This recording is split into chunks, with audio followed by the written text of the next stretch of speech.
So hey guys, welcome to our YouTube channel JOA Warriors.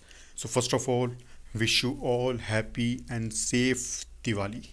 और I hope इस दिवाली के साथ ही इस साल आपका जो नौकरी पाने का सपना है वो भी आपके अपकमिंग JOA एग्ज़ाम में पूरा हो जाए। सो आज हम बात थोड़े हट के टॉपिक के ऊपर करेंगे। आप डेली वीडियोस देख रहे हो, क्रैश कोर्स कर रहे हो, पेड कोर्स कर रहे हो या फिर ऑफलाइन क्लासेस लगा रहे हो, हर जगह आप बैठ जाते हो अपनी किताबों को खोलकर या अपने मोबाइल लैपटॉप को खोलकर और अपनी प्रिपरेशन करना शुरू कर देते हो। बट द थिंग इज़ कि क्या ये सफिशेंट है? क्या सिर्फ आपका पढ़ना या क्राइम करना, 12 घंटे स्टडीज़ को देना, क्या ये आपके लिए एनफ होगा कि आप अपना एग्ज़ाम क्रैक कर सकें? हर जगह आपको पढ़ाया जाता है, कॉन्सेप्ट समझाए जाते हैं। कहीं भी आप चले जाइए, ऑफलाइन अगर आप जा रहे हो या फिर ऑनलाइन आप किसी बैच को ले रहे हो, परचेज़ कर रहे हो, तो हर जगह आपको जो है वो कॉन्सेप्ट करवाए जाते हैं और होप्स हो कि आप वहाँ से अच्छे से भी पढ़ रहे होंगे। बट क्या वहाँ पर उन चीज़ों के बारे में डिस्कशन होता है जो अक्सर एक एस्पिरेंट के मन में चली रहती हैं? सो आज हम उन्हीं चीज़ों के ऊपर कुछ गौर करेंगे। आज की वीडियो कॉन्सेप्ट्स के ऊपर ना होकर आपकी प्रिपरेशन के जो स्ट्रेटजी होती है उसके ऊपर ना होकर ये वीडियो होगी कि क्या एक कॉमन क्वेश्चंस आते हैं या कॉमन डाउट होते हैं या प्रॉब्लम्स होती हैं जब एक एस्पिरेंट किसी एग्ज़ाम की प्रिपरेशन करता है। क्योंकि किसी भी जगह अगर आप चाहे क्रैश कोर्स ले लीजिए, पेड कोर्स ले लीजिए, आपको इन चीज़ों के बारे में नहीं बताया जाता। और वो क्यों नहीं बताया जाता? क्योंकि वो खुद कभी उस एग्ज़ाम को या तो फिर प्रिपरेशन उस एग्ज़ाम की नहीं की है उन्होंने, या फिर उस फील्ड में या फिर उस एग्ज़ाम को उन्होंने कभी क्रैक नहीं किया है। एक एस्पिरेंट होना अलग बात है और टीचर होना एक अलग बात है। अगर कोई स्टूडेंट या फिर अगर कोई पर्सन एस्पिरेंट से एजुकेटर बनता है तो उसकी गाइडेंस की वैल्यू अलग होती है। और अगर कोई स्पेशली आपका मेंटर होता है या फिर स्पेशली आपको गाइड कर रहा है या टीचर होता है या सिंपल टीचर होता है तो उसकी वैल्यू अलग होती है। और फ़र्क क्या होता है दोनों में? देखिए, अगर कोई आपका सिंपल टीचर होगा तो वो आपको खाली कॉन्सेप्चुअल चीज़ों को बताएगा। बट अगर आपके पास एक ऐसा व्यक्ति होगा जो खुद एस्पिरेंट रह चुका है और उसके बाद वो आपको गाइड कर रहा है तो वो आपको उन बारीकियों के बारे में भी आसानी से बता देगा जो आप प्रिपरेशन के समय फेस करते रहेंगे। और आज हम उन्हीं चीज़ों के ऊपर डिस्कशन करने वाले हैं। तो विदाउट फर्दर डिले चलिए आइए करते हैं कुछ कॉमन क्वेश्चंस को शुरू जो कि हर एक एस्पिरेंट के मन में रहते हैं।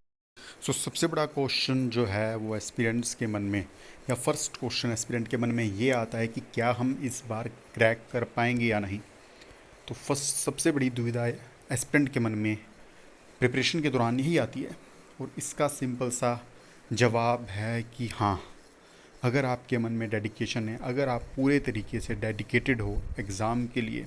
और देखिए, ये बातें अलग होती है कि नहीं मैंने ठान लिया, जब तक मेरे दोस्त याद रहिएगा, जब तक आपकी ईगो पर बात नहीं आ जाएगी कि नहीं यार मैंने 817 का भी दिया उसमें भी मेरा नहीं हुआ, 817 का दिया वहाँ मैं टाइपिंग में बाहर आ गया, 903 का दिया वहाँ मैं 3 नंबर से रह गया, 939 का लिया और यहाँ मैं बॉर्डर लाइन पे हूँ, या फिर मैंने किया नहीं है कुछ नहीं।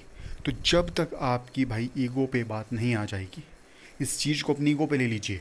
यार प्रीवियस ईयर के एग्ज़ाम उससे नहीं हुए, घर वाले ताने दे रहे हैं, आस पड़ोस के लोग पूछ रहे हैं, रिलेटिव्स फ़ोन करके पूछ रहे हैं। इवन मैं आपको ये तक बोल देता हूँ कि अपने घर वालों की बातों को अगर वो ये बोलते हैं कि नहीं इतने साल से प्रिपरेशन कर रहा है, क्या कर रहा है, क्यों नहीं हो रहा है तेरा, और हर बार आप या तो टाइपिंग में रह जा रहे हो या फिर आपके नंबर कम है, मेरिट में नंबर नहीं पड़ा, उसकी वजह से रह जा रहे हो और लोग आपको सुना रहे हैं, इवन फैमिली आपको सुना रही है, तो भाई उस चीज़ को अपनी ईगो पर ले लीजिए, अपनी सेल्फ इस्टीम को ले लीजिए। देखिए, मेरा ये मानना है कि खुद की सेल्फ रिस्पेक्ट और सेल्फ इस्टीम से बढ़कर फैमिली भी नहीं होती है।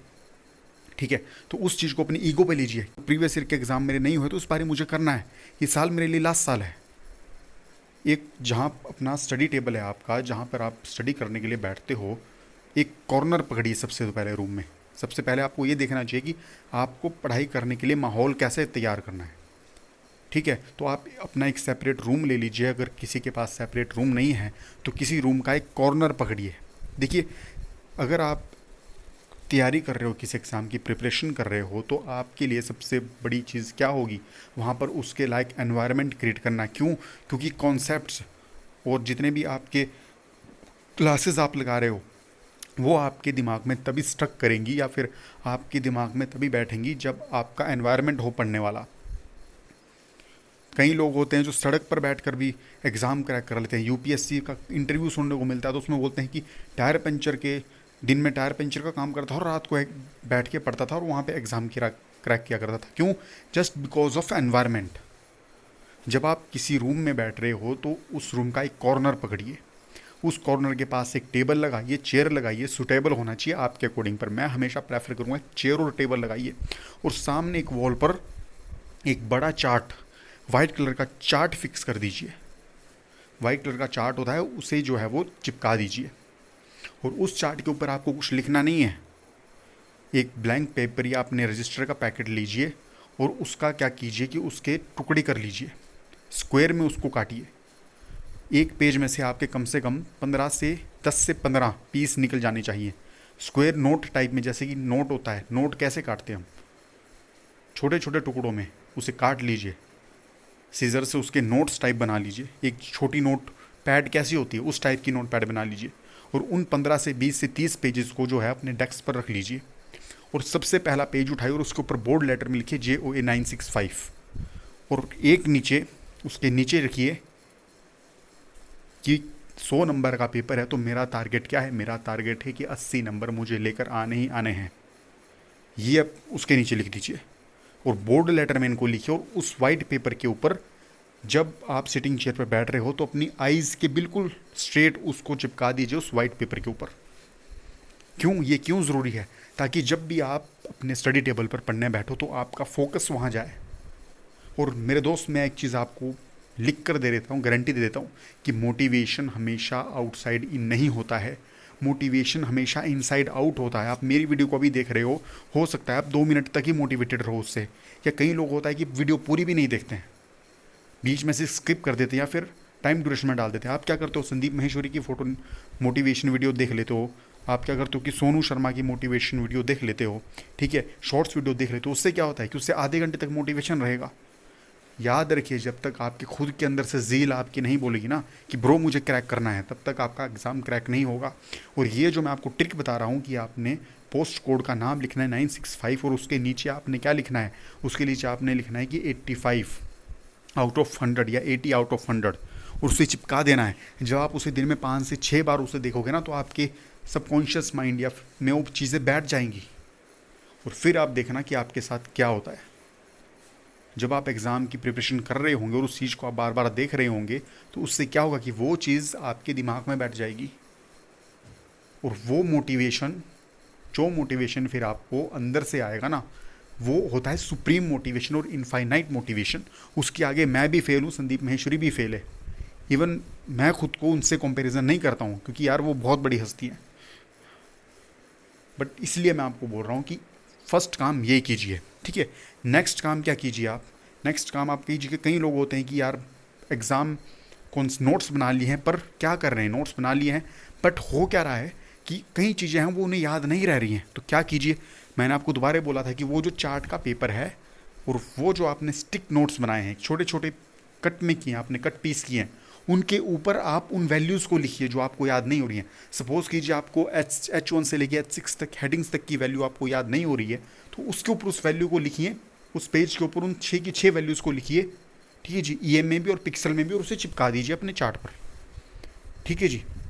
सपोज़ कीजिए आपको ये नहीं याद है कि MS वर्ड के जो पुराने वर्जन है उसमें कितने कॉलम थे, कितनी रोज़ थी, हम MS वर्ड्स में कितने कॉलम इंसर्ट कर सकते हैं, ठीक है जी। आपको वो चीज़ याद नहीं है तो उन चीज़ों को वहाँ पर लिखिए और ऐसी चीज़ों को लिखिए जो एग्ज़ाम ओरिएंटेड हो। याद रखिए उन चीज़ों को, ऐसी चीज़ों को फिक्स कीजिए उस चार्ट के ऊपर जो एग्ज़ाम ओरिएंटेड हो। उससे हो क्या, उससे होगा ये कि जब भी आप, या तो आप ऐसे ही बैठे होगे अपने रूम में ही बैठे होगे, ठीक है जी, या फिर आप जब भी अपने टेबल पर बैठे रहोगे तो कभी ना कभी आपकी उसके ऊपर नज़र जाएगी। अब आपको क्या लगेगा, और ये मेरी चीज़ें मार्क कर लीजिएगा भाई, आपको क्या लगेगा कि यार आप खाली उन देख रहे हो, आप सोचो किससे क्या फ़र्क पड़ेगा। बट मेरे दोस्त याद रखिए, जब आप एग्ज़ाम में बैठोगे और वो क्वेश्चन आएगा ना तो आपको विजुअलाइज वो चीज़ होंगी वहाँ पर एग्ज़ाम में और आपको दिखेगा कि यार नहीं, ये चीज़ मैंने कभी ना कभी देखी थी और वहाँ से आ गया। क्यों? क्योंकि एग्ज़ाम में हमारे पास बहुत 4 ऑप्शन दिए होते हैं और हमें आवश्यकता होती है सिर्फ एक हिंट की, और अगर वो हिंट हमारे दिमाग में ट्रिगर कर जाए तो then we will tackle the question.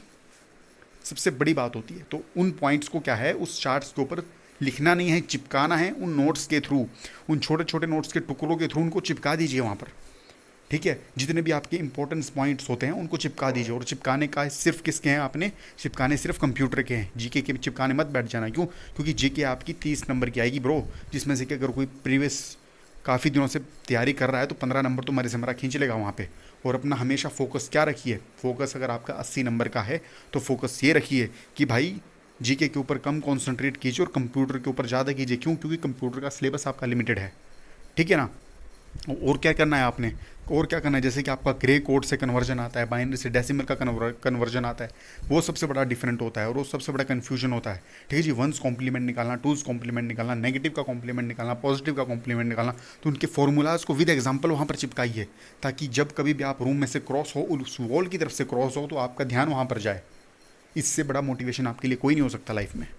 ठीक है, और वो 80 नंबर वाली बात नहीं भूलना। वो 80 नंबर जो है ना, वो आपने लिखने हैं वहाँ पर कि मेरे को इतने नंबर लेने हैं।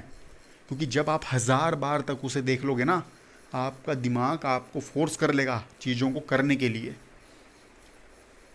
सबसे बड़ी दिक्कत क्या आती है, तो आपका कॉन्सेप्ट रहा है कि आपको प्रिपरेशन कैसे करनी है। ठीक है जी, आप भूल कैसे रहे हो। दिन में अगर आपके पास समय तो दिन में 2 टॉपिक्स पढ़िए, 2 से ज़्यादा टॉपिक दिन में मत पढ़िए। ऐसा नहीं है कि एम एस वर्ड पढ़ लिया तो एम एस एक्सेल भी पढ़ लूँगा, नहीं।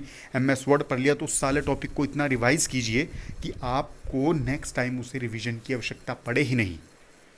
ठीक है, और ये मैं खुद की स्ट्रैटेजी आपको बता रहा हूँ, ये पढ़ी पढ़ाई बात नहीं, या फिर किसी वीडियो को देख के नहीं मैं बोल रहा हूँ। एक टॉपिक पढ़िए और उस एक टॉपिक की जब 2 से 3 बारी रिवीजन हो जाए तो क्या करिए कि पीछे से सारा दोबारा रिवाइज करना शुरू करिए। ठीक है, और एक बारी जब आपकी बुक फर्स्ट से रिवाइज करनी शुरू करते हो, लास्ट तक पहुंच जाते हो, रिवीजन एक पूरा हो जाए, तो फिर क्या कीजिए कि लास्ट से फर्स्ट की तरफ जाइए। अक्सर होता क्या है, अक्सर होता ये है कि बच्चे शुरू से प्रिपरेशन करना शुरू करते हैं या रिवाइज करना शुरू करते हैं, तो उसमें जो शुरू के 3 से 4 आपके जो चैप्टर होंगे या 5 से 10 पेज होंगे, वो फ्रेश दिमाग से आदमी पढ़ता है तो वो क्राइम हो जाते हैं, बीच का रह जाता है। तो एक बारी शुरू से पीछे को और एक बारी पीछे से आगे को। ठीक है, अब नेक्स्ट क्वेश्चन ये उठता है कि यार जब डीमोटिवेटेड हो तो क्या करें। बहुत लोग बोलते हैं कि जब डीमोटिवेटेड हो तो आप क्या करें, कि आप अपनी फैमिली के बारे में सोचें कि आपकी फैमिली कैसी है, ये है वो है, लेना देना। ठीक है जी, कहीं ये सोचें कि अगर मैं नहीं करूँगा तो मुझे रिश्तेदारों की बातें सुननी पड़ेंगी, मुझे बदला लेना है, ये लेना है। नहीं, ये सब भाई सुनी सुनाई बातें होती है और इन सब चीज़ों का आपकी लाइफ में कोई रोल भी नहीं होता है अनटिल और अनलेस कि आप जम्मा ही या फिर आप बिल्कुल ही गए गुजरे ना हो। ठीक है जी, तो जब जी मोटिवेटेड आप हो रहे हो तो फिर आपको क्या करना है। मैं ये नहीं बोलूँगा कि आप संदेश महेश्वरी की वीडियो देखो, मेरी वीडियो देखो। ठीक है जी, मैं ये नहीं बोलता आपको। जब आप डीमोटिवेटेड हो रहे हो तो आप अकेले बैठिए और याद रखिए कि जितना ज़्यादा आपका कांटेक्ट लोगों के साथ होगा ड्यूरिंग प्रिपरेशन, उतना ज़्यादा आपकी डिस्ट्रैक्शन होगी। अगर आप किसी गांव में रहते हो, आप विलेज में रहते हो, आपके आसपास जंगल है भाई, तो थोड़ी देर अपने घर से 500 या 600 मीटर दूर जाकर थोड़ी शांत वातावरण में बैठिए, थोड़े जंगल में जाकर बैठिए। क्यों? क्योंकि नेचर से जो वाइब्स आती हैं उसका कोई तोड़ नहीं होता। ठीक है, और जब अकेले बैठ जाते हो वहाँ पर, तो वहाँ ये सोचिए कि यार मैं इतना पढ़ चुका हूँ, मैं इतना पढ़ चुका हूँ और अब मुझे पढ़ना ही होगा आगे, मेरे पास और कोई अदर ऑप्शन नहीं है। ठीक है, याद रखिए कि जिस दिन आपको आपकी लाइफ में प्रिपरेशन के दौरान कोई ऑप्शन दिखना शुरू हो जाए, उस दिन आपका टेस्ट क्रैक नहीं होगा। क्यों? क्योंकि आपके पास ऑप्शन होगा और आप डिपेंडेंट होगे उस सेकंड ऑप्शन के ऊपर। डेडिकेशन आपकी नहीं आएगी फर्स्ट के ऊपर। तो आपको क्या सोचना है अकेले में बैठकर कि यार मुझे कुछ भी हो जाए, ये 965 का एग्ज़ाम क्रैक करना ही है। ठीक है, ईगो पर लेकर आइए अपनी बात, उस चीज़ को अपनी ईगो पर लेकर आ जाइए। और जब डीमोटिवेटेड हों तो बजाय किसी मोटिवेशन वीडियो के क्या कीजिए, या तो कोई अच्छे से ऑथर की बुक्स पढ़िए, बुक पढ़ना शुरू कीजिए। कोई अच्छा ऑथर हो, अगर किसी को इंग्लिश में नहीं आती है तो भाई शो ऑफ करने के लिए इंग्लिश की बुक नहीं उठाइएगा। मोस्ट ऑफ द पीपल जो इस टाइम प्रिपरेशन कर रहे हैं वो हम हिंदी हैं, हम इंडियन ही हैं यार, हमको इंग्लिश ज़्यादा सूटेबल लगती है। आप हिंदी की कोई बुक्स उठाइए और हिंदी की कोई बुक पढ़िए। ठीक है ना, बहुत लोगों को लगता है कि हम इंडियन है और हमें जो है वो शो ऑफ करने के लिए इंग्लिश की बुक पढ़नी चाहिए, इसलिए हमको ज़्यादा सूटेबल लगती है। आप हिंदी की कोई बुक उठाइए और उससे पढ़ना शुरू कीजिए, मैं आपको गारंटी देता हूँ कि विद इन, जब आप उसका 1 या 2 पेज पढ़ लोगे तो आपका मूड एकदम शिफ्ट हो जाएगा। ठीक है, और वो बुक आपको कहाँ पढ़नी है, आपको घर में रहकर नहीं पढ़नी हो, ना ही आपको वो बुक आपके स्टडी टेबल पर बैठकर पढ़नी है। अकेले में जाइए और वहाँ उस बुक को पढ़िए। ठीक है, अपने कॉन्टैक्ट्स को जो है यार, कितने दिन रहेंगे अब, 35 से 40 दिन रहेंगे होंगे ज़्यादा से ज़्यादा। तो 40 दिन तक मेरे भाई फेसबुक इंस्टाग्राम वगैरह को बंद कर दीजिए। ठीक है ना, बुक्स को अपना साथी बनाइए। एक बुक पढ़ लीजिए, पकड़ लीजिए कोई यार, उस बुक को पढ़ना शुरू कीजिए जब आप डिमोटिवेटेड हो। ठीक है, दूसरा काम क्या कर सकते हो आप, दूसरा काम आप ये कर सकते हो कि जब आपका पढ़ने का मन नहीं कर रहा है कि यार मुझे बुक नहीं खोलनी है, तो अपना मन मार कर सिर्फ क्या कीजिए कि टॉपिक वाइज एमसीक्यू की वीडियो देखना शुरू कर दीजिए, या जहाँ से आप स्टडी करना शुरू कर रहे हो या जहाँ से आप प्रिपरेशन कर रहे हो अपनी, उनकी वीडियो देखना शुरू कर दीजिए अगर वो वीडियो डालते हैं। अगर मन ना भी कर रहा है तो भी कीजिए। ठीक है, सपोज़ कीजिए आपका मन कर रहा है वॉक करने का, तो आप क्या कीजिए कि कान में ईयरफोन लगाइए और फ़ोन में वीडियो चलाइए और फ़ोन जेब में डाल के ऐसे ही घूम लीजिएगा। ठीक है, ट्रैवलिंग कर रहे हो, ट्रैवल कर रहे हो तो वीडियो निकालिए, घूमिए, बेशक आपका वहाँ ध्यान नहीं जा रहा है, पर उससे क्या होगा कि जब एक ही वीडियो को आप 5 से 10 बार सुन लोगे इंटेंशली या अनइंटेंशली, वो चीज़ आपके दिमाग में बिठ जाएगी, वो डिजिट्स आपके दिमाग में बैठ जाएगी, और जब आप एग्ज़ाम में क्वेश्चन देखोगे तो आप उसको एकदम क्रैक कर जाओगे। और ये मेरा पर्सनल एक्सपीरियंस है। ठीक है, ये कहीं सुनी सुनाई बातें नहीं, ये मेरा पर्सनल एक्सपीरियंस है। ठीक है ना, फैमिली भी बाद में आती है यार, फर्स्ट ऑफ ऑल आपकी अपनी लाइफ है। अगर आपके घर में आपके मदर और पेरेंट्स अर्निंग है तो ब्रो वो अपना कर चुके हैं। ठीक है, उन्होंने अपनी लाइफ काट ली, आने वाला टाइम आपका है, कितना आपके लिए कर लेंगे, खुद के लिए स्टैंड लीजिए। दूसरा क्वेश्चन आता है कि कब समझें कि सर मेरा टेस्ट इस बार क्लियर होगा कि नहीं होगा, और इसका सिंपल सा एक जवाब होगा कि भाई प्रिपरेशन करने के दौरान जब आपको मज़ा आना लग जाए, जब आप प्रिपरेशन कर रहे हो और उस समय आपको ये होने लग जाए कि यार नहीं आज मज़ा आ गया, अब मुझे प्रिपरेशन करने में मज़ा आ रहा है, जिस दिन आपको ये लग जाए कि यार नहीं अच्छा हुआ मेरा 939 में नहीं हुआ, अच्छा हुआ मेरा 817 में नहीं हुआ, अच्छा हुआ मेरा 903 में नहीं हुआ, मैं इसमें करके दिखाऊंगा, जिस दिन आपको ये फील आ जाए अंदर से, या जिस दिन आपको ये लग जाए कि यार आज इस बार 965 की प्रिपरेशन करते हुए मुझे मज़ा आ गया, तो समझ लीजिएगा मेरे भाई उस दिन आपका एग्ज़ाम क्रैक हो जाएगा। और ये जो बात है direct straight from the horses mouth है बातें, ये कोई मजाक की बात नहीं है। ऐसा नहीं है कि मैं पढ़ी पढ़ाई बातें कर रहा हूँ। जिस दिन आपको ये पूरा यकीन हो जाए कि अब मुझे प्रिपरेशन करने के दौरान भाई मज़ा आ रहा है, तो उस दिन आपका एग्ज़ाम क्रैक हो जाएगा। Just mark my words bro, उस दिन गारंटीड लिख लीजिए, लिख के ले लीजिए। अगर ऐसा नहीं हुआ तो बेशक चैनल को रिपोर्ट मारकर ब्लॉक कर देना, चैनल पे स्ट्राइक डाल देना। पर जिस दिन आपको ये फील होने लग जाए कि यार आज मज़ा आ गया, मुझे 965 की प्रिपरेशन करने के दौरान मज़ा आ गया है, उस दिन आपका एग्ज़ाम क्रैक हो जाएगा। Then nobody will stop you, किसी का बाप आपको नहीं रोक सकता उस दिन फिर एग्ज़ाम को क्रैक करने से, चाहे जितना मर्जी टफ एग्ज़ाम हो जाए। और एक और काम कीजिएगा, जब आप प्रिपरेशन कर रहे हो तो जो भी आपके मन में थॉट्स आ रहे हैं, बहुत लोग क्या होते हैं कि एक्सप्रेसिव नहीं हो पाते हैं, एक्सप्रेसिव नहीं होते हैं, एक्सप्रेस नहीं कर पाते चीज़ों को, तो जो भी थॉट्स आ रहे हैं उन्हें उन नोट्स के ऊपर लिख कर और सामने चार्ट पर चिपका दीजिएगा। एक अलग चार्ट लगा दीजिएगा और उस चार्ट्स पर उन नोट्स को चिपका दीजिएगा। जो भी आपको फील हो रहा हो उन चार्ट्स को चिपकाइएगा उनके ऊपर। क्यों? क्योंकि वो लिखने से क्या होता है कि दिल की बातें हल्की होती हैं, और जब आप उन्हें चार्ट्स के ऊपर लगाओगे तो आपके मन में एक चीज़ हट जाएगी। वो चीज़ क्या हटेगी कि नहीं यार कल को इस बंदे को इस बात का पता लग गया तो उससे क्या होगा। अगर कोई आपके रूम में आता तो पढ़ने दीजिए उन्हें, ठीक है ना, उन्हें पढ़ने दीजिए। अगर नहीं अपनी कमज़ोरियों को भी लिखिए वहाँ पर। बहुत लोग बोलते हैं कि यार नहीं मैं अपनी कमज़ोरी क्यों बताऊँ, मैं अपनी कमज़ोरी क्यों बताऊँ। जो भी आपको फील हो रहा है, किसी का हार्ट ब्रेक हुआ है, ब्रेकअप हुआ है, कुछ भी हुआ है यार, फैमिली इश्यूज़ हैं, जो भी हैं लिखिए और उन्हें उस चार्ट्स के ऊपर चिपकाइए वहाँ पर। क्योंकि यार एंड ऑफ द डे या फिर प्रिपरेशन के लास्ट में जब आप उन चीज़ों को देखोगे ना, तो आपको ये यकीन नहीं होगा कि यार आप यही आदमी हो कि नहीं हो। सबसे बड़ी एक और प्रॉब्लम आ जाती है बच्चों के सामने, और वो आती है एस्पिरेंट्स के सामने कि यार या तो प्रिपरेशन के दौरान कोई रिलेशनशिप में होता है। अब अच्छा है भाई, ये बहुत कॉमन प्रॉब्लम है और जिसके बारे में कोई बात नहीं करता है। या तो कोई रिलेशनशिप में है, किसी का रिलेशनशिप ठीक नहीं हो रहा है, ठीक है जी, कोई अपने पार्टनर से खुश नहीं है या किसी का कोई और प्रॉब्लम चल रही है, तो मेरे ब्रो इस चीज़ का एक सिंपल सा एग्जांपल यही है कि यार जिस दिन आपकी जेब में नौकरी होगी ना यार, कोई भी होगा इंसान, कोई दुनिया का कोई भी इंसान आपको गिराएगा नहीं या आपको छोड़कर नहीं जाएगा। इस चीज़ को याद रखिएगा हमेशा।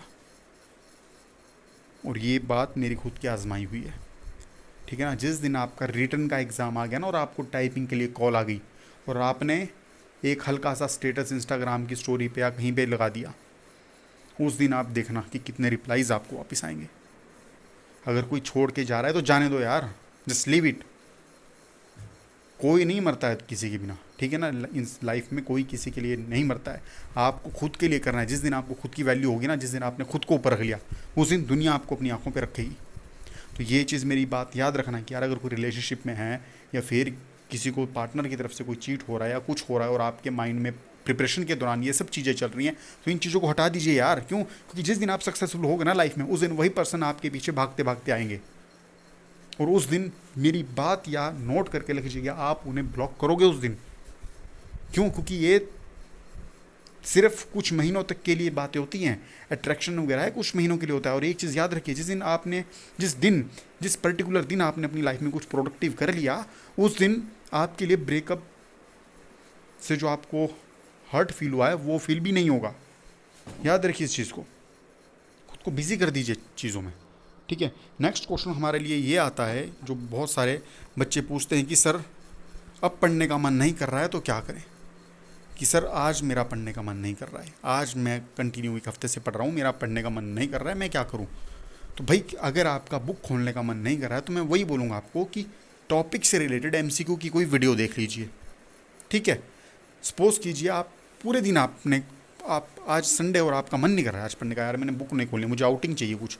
तो आउटिंग का मतलब ये नहीं है कि यार दोस्तों के साथ चले गए कहीं चिलअप मार दिया, नहीं मार दिया, नहीं। उससे क्या होगा, बहुत लोग बोलते हैं कि उससे आपका क्या होगा, माइंड फ्रेश हो जाएगा। भाई ये वो लोग बोलते हैं जिन्हें तफरीबाजी करनी होती है, ठीक है ना। जिस दिन आपका पढ़ने का मन नहीं कर रहा है, फ़ोन निकालिए, वीडियो को देखिए, एमसीक्यूज़ देखिए, मॉक टेस्ट की वीडियोज़ को देख लीजिए। उससे क्या होगा कि एक रिदम में आप बने रहोगे। क्यों? क्योंकि भैया वॉरियर हमेशा वही होता है जो कंटिन्यू स्पॉन्टेनियसली प्रैक्टिस करता है। याद रहेगा एक चीज़, जिस दिन आप मज़े कर रहे होगे उस दिन एक बच्चा 1 घंटे दिन में पढ़कर आपसे 4 कदम आगे निकल जाएगा। सपोज कीजिए उस टाइम को, अगर आपने प्रीवियस ईयर का कोई एग्ज़ाम दिया और आप 2 नंबर से रहे हो, आप 4 नंबर से रहे हो, तो भैया वो 2 या 4 नंबर का गैप तभी पड़ा है जब आपने 1 या 2 दिन तफरी करी है। तो इस चीज़ को दिमाग से निकाल दीजिए। अगर दोस्त बोलता है कि नहीं यार आज बहुत दिन हो गए, कोई आउटिंग कर लेते हैं, कहीं कैफ़े में चलते हैं, भाड़ में गया दोस्त भाई, उससे होगा क्या, उससे आपका माइंड फ्रेश नहीं होगा, बल्कि आप पाथ से भटक जाओगे। एक दिन मज़े करोगे, दूसरे दिन वही मज़े करने की आदत पड़ जाएगी। जिस दिन मन कर नहीं कर रहा है उस दिन यूट्यूब खोलिए और रिलेटेड टॉपिक्स की वीडियो देखिए, ठीक है जी। ये सब कीजिए। अगर किसी के फैमिली में कोई प्रॉब्लम है, कहीं और कोई प्रॉब्लम है, ठीक है, तो आप क्या कर सकते हो कि यार वीडियो के नीचे मुझे कमेंट डाउन कर दीजिएगा कि सर मुझे ये प्रॉब्लम है, फैमिली का ये इशू है, वो इशू है, ठीक है जी। वैसे तो एक चीज़ याद रखिए कि भाई कोई भी चीज़ परमानेंट नहीं होती, nothing is permanent in your life, ठीक है ना। कोई भी चीज़ परमानेंट नहीं होगी। और एक चीज़ याद रखिए कि बल्कि पढ़ने से आपका एग्ज़ाम कभी क्रैक नहीं होगा। जितना आप बल्कि सिलेबस पढ़ोगे उतना एग्ज़ाम नहीं क्रैक होगा। लिमिटेड पढ़िए, पर उस लिमिटेड को इतना पढ़ लीजिए कि अगर वहाँ से क्वेश्चन आ गया तो किसी का बाप मुझे उस क्वेश्चन को गलत करने से नहीं रोक सकता। और वही बोल रहा हूँ लास्ट में कि ईगो पर लेकर आइए बात को अपनी ईगो पर लेकर आ जाइए। जॉब को अपनी ईगो पर लेकर आ जाइए, 965 को अपनी ईगो पर लेकर आ जाइए कि यार मैं कर सकता हूँ, यस आई कैन। और जो मैंने बोला है आपको कि पोस्ट कोड 965 लिखकर उसे बोर्ड लेटर में अपने सामने रखिए, वो चीज़ करना मत भूलिएगा आप लाइफ में, ठीक है ना। अगर आपके और भी कोई क्वेश्चन हो एग्ज़ाम की प्रिपरेशन से रिलेटेड, या आपके कोई प्रॉब्लम चल रही हो लाइफ में, एग्ज़ाम की प्रिपरेशन से रिलेटेड डाउट हो, तो हमें कमेंट बॉक्स में कर दीजिएगा। देखिए शर्माने वाली कोई बात नहीं है इसमें, ठीक है ना। बहुत लोग होते हैं वो बोलते हैं कि यार नहीं किसके साथ शेयर करूँ, कोई नहीं समझ पाता यार, कोई नहीं। तो शर्माने वाली कोई बात नहीं। अगर कोई प्रॉब्लम एज सच होती है तो आप हमें कमेंट बॉक्स में कर सकते हो, ठीक है। या अगर आपको एज सच कोई और दिक्कत होगी तो हम आपको अपना जो है वो इंस्टाग्राम हैंडल का जो है वो यूज़र नेम वहाँ पर दे देंगे, आप हमें वहाँ भी डीएम कर सकते हो अगर कोई ऐसा प्रॉब्लम होगी। ठीक है जी। अगर आपको मोटिवेशन की वीडियो है तो भाई हम आपके लिए हमेशा तत्पर हैं। ये चैनल सिर्फ JOAIT स्टूडेंट्स के लिए ही बनाया गया है, ताकि वहाँ ना सिर्फ आपको कॉन्सेप्ट पढ़ाए जाएँ, आपको रट्टू तोता बनाया जाए, बल्कि यहाँ पर आपकी जो है वो प्रिपरेशन के दौरान आपके मन में जो डाउट होते हैं उनको भी क्लियर करा जाता है। और हाँ, एक और इम्पॉर्टेंट बात मैं आपको कह देता हूँ कि जो लोग 939 के पेपर में बिल्कुल बॉर्डर पे हैं, जिनके मन में ये शंका है कि यार मेरा एग्ज़ाम क्रैक होगा कि नहीं होगा, मैं आगे का पढूं कि नहीं पढूं, ठीक है, तो यार भाई मेरी एक बात सुनिए, 817 के भरोसे मत रहिए। क्यों? क्योंकि कभी भी सेकंड ऑप्शन के भरोसे मत रहिए आप, ठीक है ना। आप क्या कीजिए कि आप प्रिपरेशन को अपनी चालू रखिए। अगर एग्ज़ाम क्रैक होता है तब भी ठीक है यार, तब तो बच ही जाते हो पढ़ने से ना। बट अगर एग्ज़ाम क्रैक नहीं होता है तो यार आपके पास एक और मौका भी तो होगा कि यार इस बार आप प्रिपरेशन कर पाए और अच्छे से एग्ज़ाम दे पाएँ। ठीक है, अगर ये तो कुछ कॉमन बातें थी जिनके ऊपर हमने डिस्कशन किया। ठीक है जी। मैं दोबारा बोल रहा हूँ, अगर कुछ याद नहीं होती है चीज़ तो सामने लिख लीजिए, नोट्स के ऊपर लिख लीजिए, उस चार्ट के ऊपर लिख लीजिए, क्योंकि जब भी आप उससे गो थ्रू होंगे तो आपको ईजिली वो चीज़ आपकी नज़रों के सामने आएंगी और आप एग्ज़ाम में उसे क्रैक कर लोगे। ठीक है जी। अगर और भी कोई आपको डाउट रहता है भैया, तो बिना झिझकिचाए कि यार क्या होगा, लोग क्या सोचेंगे मेरे बारे में, भैया कमेंट कर लीजिए। क्यों? क्योंकि एग्ज़ाम आपका है, लोगों का नहीं है। एग्ज़ाम आप देने जा रहे हो, लोग एग्ज़ाम देने नहीं जा रहे हैं। बिना किसी झिझक के कि यार नहीं सर क्या सोचेंगे, अरे भैया सर भी आपकी एज से निकल आए हैं, और क्या पता सर आपसे भी छोटे हो या फिर सर आपके भी एज के हो, सेम एज के हो। ठीक है ना। तो एक आपका मन का डाउट आपके एग्ज़ाम से आपको दूर ले जा सकता है। तो अगर आपके मन में कोई डाउट हो, कुछ भी हो, तो हमें क्या करिए कि कमेंट कर दीजिए। ठीक है जी। और अगर आपको लगता है कि कमेंट में आपसे बात नहीं बन पा रही है तो आप हमें कमेंट कर दीजिए, हम आपको अपना इंस्टा हैंडल दे देंगे, वहाँ पर हम बात कर सकते हैं। ठीक है, एग्ज़ाम ओरिएंटेड, अगर आपके मन में कोई डाउट है उसके लिए। तो ये थी हमारी आज की एक वीडियो जिसमें कि हमने कुछ कॉमन टॉपिक्स के ऊपर बात की थी। ठीक है जी। या फिर कुछ ऐसे टॉपिक्स के ऊपर बात की जो एस्पिरेंट के मन में डाउट रहते हैं। अगर आपको लगता है कि इन फ्यूचर आपको थोड़ी और मोटिवेशन की वीडियो चाहिए तो आप हमें कमेंट डाउन कर दीजिएगा, और जल्दी हम जो है वो मॉक टेस्ट की सीरीज़ को दोबारा कंटिन्यू करने वाले हैं। अगर आपको लगता है कि कोई इंपॉर्टेंट टॉपिक्स हमारे रह गए उनको कवर करना है तो वो भी हमें कमेंट डाउन करिएगा। ठीक है जी। Wish you the very best for your further exam. Once again happy Diwali to all of you. जय हिंद, जय Bharat, God bless you all.